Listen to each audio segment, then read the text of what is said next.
Bonjour Grégoire pour le monde des études.fr avec un nouveau tuto PowerPoint qui fait suite au tout premier tuto pour apprendre à se servir de PowerPoint.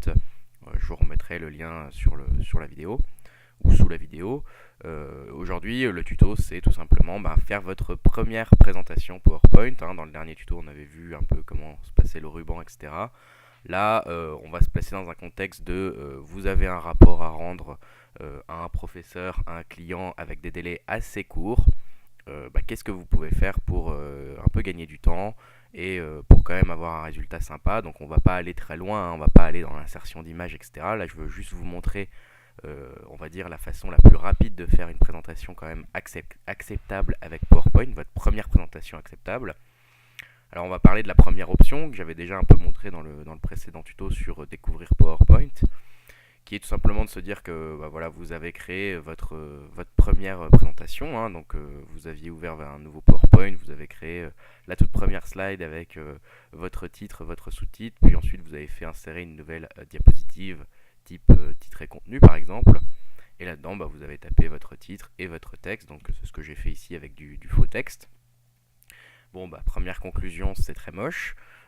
Du coup, il y a quand même une étape très simple et très rapide pour améliorer un peu ce rendu. C'est tout simplement de passer par le mode création, donc onglet création, et d'utiliser les modèles personnalisés qui sont déjà proposés par Office.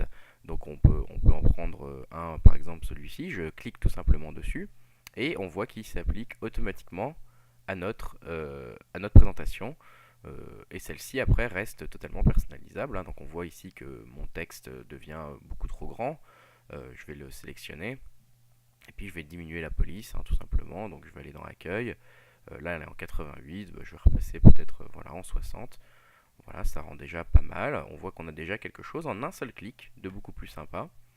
On peut après continuer à modifier ça. Je retourne dans l'onglet création. Si ça se trouve, finalement ça me plaît plus, je vais plutôt utiliser la présentation appelée angle. Voilà la façon dont elle se présente, donc automatiquement ça va votre titre en forme ainsi que vos slides. Bon voilà, je la trouve sympa.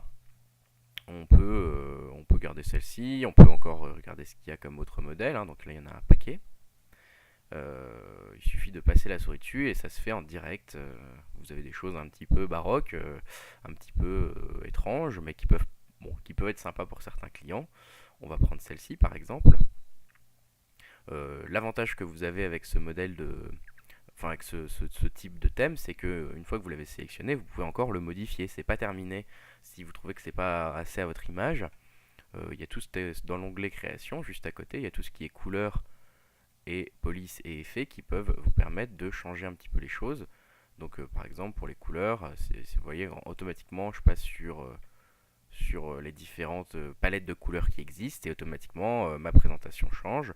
Donc par exemple, je sais pas, j'aime bien peut-être cravate noire. Bon, c'est pas moi qui choisis les noms, mais vous voyez qu'automatiquement ça change la présentation. Donc on a quand même quelque chose d'adaptable également. On peut également changer le système de police si on n'aime pas trop ça. Vous voyez qu'au début il nous a proposé du Calibri, là on repasse en Arial, avec des sous-titres en Arial, on repasse là en Lucida 100 et en Boucantica pour les sous-titres. Verdana partout, qui se lie assez facilement. Donc voilà, on peut garder Verdana. Et puis si on n'aime pas bien sûr un titre ou quelque chose, sa façon d'être présenté, on peut toujours après re-rentrer dans le détail, sélectionner par exemple notre slide introduction, et puis dans la couleur, dans l'onglet accueil, changer éventuellement la police de couleur.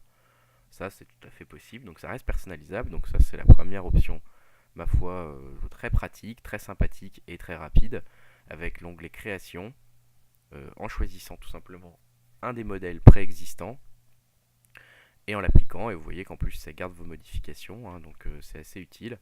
Et puis en le modifiant via l'onglet couleur, police, effets, on peut rajouter des effets bien sûr. Donc là, on les verra peut-être pas forcément parce que je crois que là il y en a pas. Qu'est-ce qu'il y a comme effet là? Là, vous voyez qu'il y en a déjà un, mais on peut changer les effets de présentation. On peut changer les styles d'arrière-plan aussi, je ne l'ai pas dit effectivement, mais dans cet onglet création, vous avez d'autres options pour pouvoir faire quelque chose qui vous ressemble le plus. Et tout ça sans y passer énormément de temps, donc là c'est pas très beau. On peut le refaire en blanc. Il y avait une espèce de quadrillage, il me plaisait pas. Je peux le faire en noir si finalement je veux une présentation plus sobre ou plus sérieuse peut-être, je ne sais pas. Je vous le déconseille quand même le fond noir, mais bon, voilà, si ça vous plaît, pourquoi pas. Avec un fond blanc uni, ça a l'avantage de bien faire ressortir le texte lors des présentations. Donc voilà, n'hésitez pas à passer par l'onglet création, à appliquer un style et puis à le modifier avec les options qui sont sur la droite, couleur, police, effet et style d'arrière-plan. Vous verrez que en quelques clics, vous pourrez personnaliser votre présentation pour qu'elle ressemble à quelque chose déjà de plus acceptable. Deuxième possibilité, ça c'est si vous avez déjà écrit un texte dans PowerPoint, vous aviez déjà commencé. Imaginons que vous n'avez pas commencé. La deuxième possibilité, c'est tout simplement de faire fichier au moment où vous commencez. Donc on va faire un nouveau. On va commencer une nouvelle présentation. Donc, voilà. Là, vous vous retrouvez devant PowerPoint. Alors ne commencez pas tout de suite. Retournez dans Fichier, Nouveau. Et vous voyez qu'aussi en dessous, si vous êtes connecté à Internet, vous avez ce qu'on appelle les modèles office.com. Donc c'est tout simplement Office qui propose de vous fournir des masques de PowerPoint déjà créés et déjà entièrement faits. Donc il suffit dans les modèles Office de chercher un petit peu ce que vous voulez. Donc nous par exemple on va vouloir faire une présentation. Il va vous ouvrir plein de dossiers, type est-ce que c'est une présentation scolaire, professionnelle, etc. etc., etc. Formation, enfin voilà, il y en a plein, je vous laisse regarder. On va regarder en professionnel par exemple, donc là je clique tout simplement dessus. Et vous avez des présentations qui ont été créées par Office ou par des gens qui les ont fournies à Office et qui les laissent en téléchargement libre. Et ces présentations, elles ont l'avantage d'être déjà complètes. Elles ont en plus l'avantage d'être notées, ici on le voit. Donc vous pouvez tout de suite savoir à peu près si elle va être efficace ou pas, si elle est bien notée. Et puis elles sont déjà assez travaillées, donc il y a quelque chose on peut avoir des choses assez visuelles.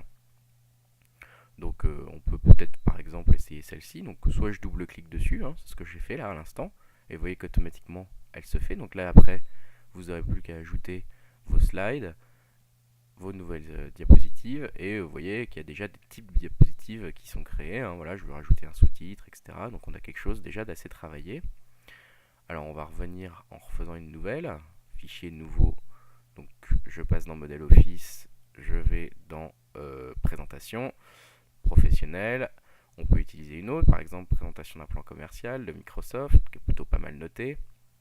Au lieu de double-cliquer, je vais cliquer sur télécharger, ça se fait automatiquement. Et voilà, vous avez également une nouvelle présentation qui est déjà créée. Bon, on aime ou on n'aime pas le style, mais après vous n'avez plus qu'à changer les textes, insérer votre logo où il vous dit d'insérer votre logo. Et puis là, vous voyez que c'est quelque chose déjà. Ils se sont même permis de créer des slides qui vous disent un petit peu. Nous, on vous conseille de ici pour plutôt définir la mission, plutôt présenter l'équipe, plutôt. Alors, vous n'êtes pas obligé de les suivre. Vous pouvez bien sûr complètement changer les titres et au lieu de parler de synthèse du marché, parler de conclusion ou de complètement autre chose. Mais voilà, ça peut vous guider un petit peu dans le contenu de votre présentation. Pour si en plus vous séchez entre guillemets un petit peu, voilà, ça peut être une aide utile. Donc en plus de l'outil création avec tout ce qui est thème personnalisé déjà créé par Microsoft Office, pensez à aller dans Fichier, Nouveau, et puis à regarder ce qui se passe dans modeloffice.com. Il y en a beaucoup. Vous voyez, je vous en ai montré juste deux. Dans les présentations scolaires, il y en a beaucoup. Elles sont moins belles, personnellement je trouve, mais ça c'est chacun son avis. Dans les présentations professionnelles, il y en a beaucoup aussi. Et après, bien sûr, vous pouvez les adapter à votre style, à ce que vous avez envie de dire. Donc n'hésitez pas à regarder un petit peu de ce côté-là. Et en quelques clics, vous aurez une présentation PowerPoint, votre première présentation PowerPoint, à la fois professionnelle, sympathique à regarder, et puis quand même assez facile à faire en quelques clics. Éventuellement même personnalisé à votre image si jamais vous passez un petit peu de temps pour retravailler certaines polices ou pour éventuellement modifier les styles de couleurs à votre goût. Voilà, si ça vous a plu, il y a d'autres vidéos pour découvrir PowerPoint, pour découvrir Excel et pour faire aussi des manipulations, on va dire, pour des utilisateurs plus aboutis sur Excel et PowerPoint, sur ma chaîne YouTube et sur le blog lemondedesétudes.fr. A bientôt.